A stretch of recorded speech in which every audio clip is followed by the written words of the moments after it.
way we can build self-compassion is by working on our self-talk. So when we notice ourselves saying negative things to ourselves, we stop them and we challenge them. And we counter them with something positive, something compassionate, something kind, something gentle, something loving, right? And don't say anything to yourself that you wouldn't say to your best friend.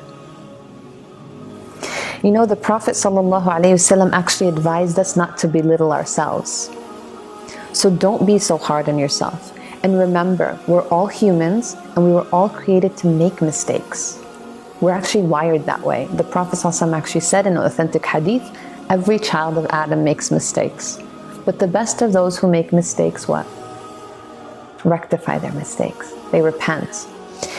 And so, we were never meant to be perfect. Allah subhanahu wa ta'ala did not create us like the angels. We were created to make mistakes. Understanding that is a part of self-compassion. And understanding that all humans, including yourself, are not perfect. And that perfection belongs to Allah subhanahu wa ta'ala alone. That's not something that we can ever achieve. That's not something that Allah even asks us for. Subhanallah.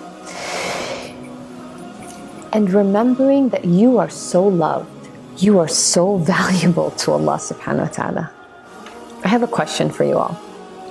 Has anybody been to the Kaaba?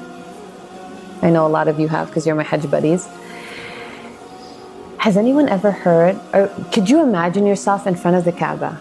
Or have you ever heard of someone who went to the Kaaba and said, you're ugly, you're stupid, you're worthless? No, right? You can't even fathom that. Why? Because the Kaaba is what? So sacred, so beautiful. Look at what the Prophet ﷺ said.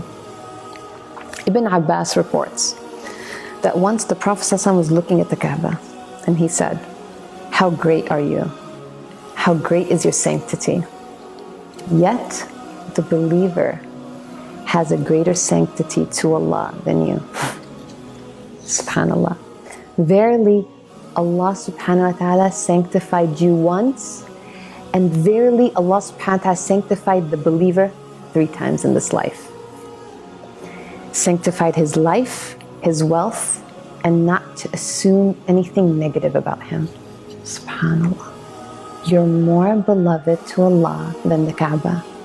You're more sacred to Allah than the Kaaba. Right? So if you wouldn't say it to the Kaaba, don't say it to yourself. And every time you think that negative thought, stop yourself and say, would I say this to the Kaaba? Allah does not love that. What can I say that's more loving? I'm a beloved creation to Allah. Allah created me Himself. Right?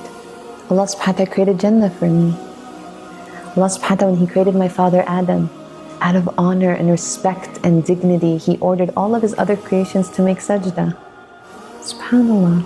And the one that didn't became what? Cursed. So, be gentle with yourself. Right? The Prophet ﷺ told Aisha, and you know Aisha was the most beloved person to him. So when I read a hadith where the Prophet ﷺ is speaking to Aisha, I believe that hadith is pretty heavy. Because when you love someone, you tell them what? The most important things, right? And so he said, oh Aisha, Allah is gentle and He loves gentleness in everything. And you're a thing.